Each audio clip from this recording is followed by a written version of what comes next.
Okay.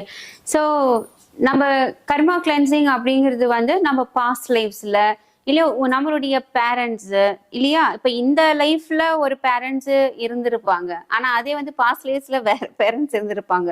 But வந்து soul family அப்படின்னு ஒண்ணு இருக்கு, ட்வின் ஃபிளேம் ஃபேமிலின்னு ஒண்ணு இருக்கு. ட்வின் ஃபிளேம், சோல் ஃபேமிலி, அப்புறம் கார்மிக் ஃபேமிலி, இப்படி எனர்ஜி சிஸ்டம்னு எடுத்தா சோல் கனெக்ஷன் எடுத்தாலே ஏகப்பட்டது இருக்கு.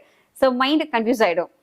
நான் ஏன் இதை சொல்றேன் அப்படின்னா, நீங்க ஒவ்வொரு ஒவ்வொரு ப்ராசஸ் பண்ணும்போதும், எனர்ஜி ப்ராசஸ் பண்ணும்போதும் வந்து உங்களுடைய எனர்ஜி சிஸ்டம், கர்மிக் சிஸ்டத்தை எப்படி கிளென்ஸ் பண்ணலாம், எந்த இடத்துல கிளென்ஸ் ஆகும் தெரிஞ்சுக்கோங்க. அதுக்காக நான் சொல்றேன் இதைய. ஏன்னா கர்மா கிளென்சிங்கிறது உடம்பளவுல பண்ண முடியாது, ஆரா லெவல்ல பண்ண முடியாது. ஆரா கிளென்சிங் வேற, கர்மா கிளென்சிங் வேற. ஆரா கிளென்சிங் அப்படின்றது இப்ப இந்த நிமிஷத்துல உங்களை சுத்தி இருக்கிற இந்த ஒளிவட்டம் இருக்கும் இல்லையா, இப்ப என்னை சுத்தியும் வந்து 10 அடி இருக்கும்னு வச்சுக்கோங்களேன் ஒரு எக்ஸாம்பிளுக்கு. பட் என்னோட ஆரா பெருசு, ரொம்ப பெருசா இருக்கும். பட் என்னோட ஆறாலாம் ஒரு 20 அடி 30 அடி சாதாரணமாவே அவ்வளோ பெருசு இருக்கும் எனக்கு. பட் இனிஷியேஷன் தீட்சைகள் கொடுக்கும்போது, இனிஷியேஷன் பண்ணும்போது, ஏஞ்சல்ஸ் கிளாஸ் எடுக்கும் போதெல்லாம் 100 ஃபீட் போகும் என்னோட ஆறாலாம். சரி, அந்த அளவுக்கு பெருசாகும். ஏன்னா கண்ணுக்கு தெரியாது, பட் அந்த எலக்ட்ரோ மேக்னெட்டிக் ஃபீல்டு இருக்கு இல்லையா, அது வந்து ரொம்ப பெருசா போகும்.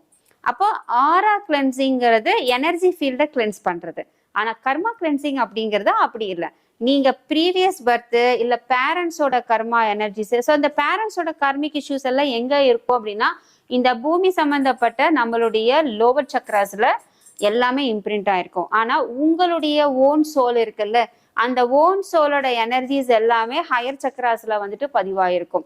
அது பிளஸ் வந்து உங்களுடைய ஆன்மால பதிவாயிருக்கும். பட் அந்த ஆன்மா எப்போ வந்து கர்மா கிளென்சிங் பண்ணும் அப்படின்னா, எப்பெல்லாம் நீங்க வந்து ஹையர் எனர்ஜிஸோட கனெக்டிவிட்டி எடுக்கிறீங்களோ, அதாவது சேனல் ஆகுறீங்களோ, அதாவது இப்ப ரேக்கி படிக்கிறீங்க, ஃபார் எக்ஸாம்பிள் ரேக்கி படிக்கிறீங்க, சிவதீட்சை எடுக்கிறீங்க, இப்ப வந்து காளி உபாசனை எடுக்கிறீங்க, இல்ல வந்து வேற ஏதாவது இப்ப வந்து புத்தருடைய லாமஃபெரா தீட்சை எடுக்கிறீங்க. இப்படி தீட்சைகள் எடுக்கும் போது அப்போ உங்களுக்கும் இந்த பிரபஞ்சத்துல பல எனர்ஜிஸ் இருக்குன்னு நான் சொன்னேன் இல்லையா, அப்படி ஒவ்வொரு எனர்ஜி கூடயும் நீங்க கனெக்ட் ஆக உங்க சோல் பிரைட் ஆயிட்டே இருக்கும். இதுதான் உண்மை, இப்படித்தான் நடக்கும். சரிங்களா? நிறைய பேர் தீட்சை கொடுக்குறாங்க பாருங்க, அந்த தீட்சை கொடுக்கும் போது கர்மா கிளென்சிங் நடக்கும். இப்ப எனக்கு தெரிஞ்சு நம்மளுடைய பர்சன்ஸே வந்து பாத்தீங்கன்னா நிறைய பேர் கிளாஸஸ் எல்லாம் எடுக்கிறாங்க. அந்த கிளாஸஸ்ல போகும்போது அந்த ஒர்க் ஷாப்ஸ்ல வந்து தீட்சைகள் கொடுப்பாங்க இல்லையா, சிவ தீட்சை எல்லாம் வந்து ரொம்ப பவர்ஃபுல்லா இருக்கும்.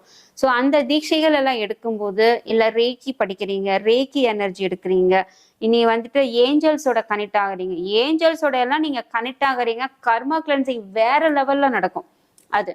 ஏன்னா என்னோட ஏஞ்சல் ஒர்க் ஷாப்ல எல்லாம் பாத்தீங்கன்னா அவ்வளோ எனர்ஜி ஃப்ளோ ஃபீல் பண்ணுவாங்க. சோல் அளவில் கிளென்சிங், சோல் அளவில் ஹாப்பினஸ், சோல் அளவில் ஸ்ட்ரென்தனிங், ஆரா பிரைட்னஸ், ஏஞ்சல்ஸோட கனெக்டிவிட்டி, இப்படி பல விஷயம் நடக்கும் நம்ம ஏஞ்சல்ஸ் கிளாஸ்ல எல்லாம்.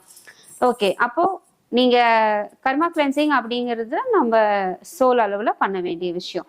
அப்போ எப்படியெல்லாம் நீங்க தீட்சைகள் எடுக்கிறீங்களோ அவ்வளோக்கு அவ்வளோ கர்மா கிளென்சிங் நடக்கும். அப்போ இந்த சோல் வந்து ஒரு லைட் எனர்ஜியை ரிசீவ் பண்ணிருச்சு.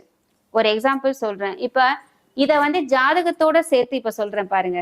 என்னன்னா, இப்போ ஒரு அம்மா அப்பா 2 பேருக்கு வந்து பாத்தீங்கன்னா ஜாதகத்துல வந்து சூரியன் பிளானட்டோ இல்ல செவ்வாய் பிளானட்டோ ஒரு எக்ஸாம்பிளுக்கு அந்த பிளானட்ஸ் வந்துட்டு ரொம்ப குறைவான பர்சன்டேஜ்ல இருக்குன்னு வச்சுக்கோங்க. சொல்லப்போனா ஒரு 70% அந்த ரேஷியோ இருக்கணும், அதாவது கதிர்வீச்சுகள் வந்துட்டு இருக்கணும். இப்ப வந்து நான் ஆஸ்ட்ராலஜிக்கல் படி சொல்லல, பட் சயின்டிபிக்கா நான் சொல்றேன். அதாவது எனர்ஜி வைஸ் பேசுறேன். ஏன்னா ஆஸ்ட்ராலஜியும் இருக்கு, இதே எனர்ஜி வைஸும் இருக்கு. அப்போ சன் பிளானட் வந்து கொஞ்சம் குறையா இருக்கு, அதே மாதிரி செவ்வாய் பிளானட்டும் கொஞ்சம் குறையா இருக்குன்னு வச்சுக்கோங்க. சம்டைம்ஸ் வந்துட்டு புதன் பிளானட்டும் குறையா இருக்கு. இப்போ பேரண்ட்ஸ் 2 பேர்த்துக்குமே வந்து இது குறைவா இருக்கும்போது குழந்தைக்கு எப்படி அதிகமாகும்? 2 பேரோடதும் சேரும் போது ஒரு ஆவரேஜா தானே வரும் இல்லையா?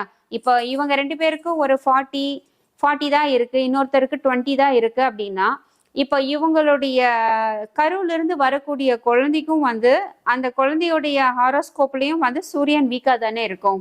நீங்க யோசிச்சு பாருங்களேன், இப்ப 2 பேரோடதுலயுமே கம்மியா தான் இருக்கு. அப்ப அவங்கல இருந்து வரக்கூடியது இன்னும் கொஞ்சம் கம்மியா தானே இருக்கும். இல்லைன்னா கொஞ்சம் அதிகமா இருக்கும், அவ்வளவுதானே வித்தியாசம். ஆனா ரொம்ப நல்ல பொசிஷன்ல இருக்கும்னு சொல்ல முடியாது இல்லையா. ஆனா தீட்சைகள் எடுக்கும்போது என்ன ஆகும் அப்படின்னா உங்களுடைய ரிசீவிங் பவர் வந்து அதிகமாகும். அதாவது உங்க உடம்பு வந்து இந்த சூழ்நிலையில இருக்கக்கூடிய அந்த எனர்ஜியை ரிசீவ் பண்ணக்கூடிய கெப்பாசிட்டி ஜாஸ்தியாகும். அப்படி ஆச்சு அப்படின்னா உங்களுடைய சந்ததிகள் அதுக்கப்புறம் வந்து பாத்தீங்கன்னா நல்ல ஒரு எனர்ஜி சிஸ்டத்தோட பிறப்பாங்க. ஸோ அங்கதான் கர்மா வேலை செய்யும். சரிங்களா. இது வந்து கொஞ்சம் ஒரு மைன்யூட்டா செய்யற வேலை அதெல்லாம். அதனால நம்ம கொஞ்சம் அந்த ஹாரோஸ்கோப் ப்ரெடிக்ஷன் பண்ணினோம்னா நமக்கு அது தெரிஞ்சிடும் யாருக்கு எந்த மாதிரி பிளானட்ஸ் எல்லாம் இருக்கு அப்படிங்கிறது. இப்போ நம்ம என்ன இது பண்ணி பார்த்துருக்கோம், இதுல எவ்வளவு இது போயிட்டு இருக்கு.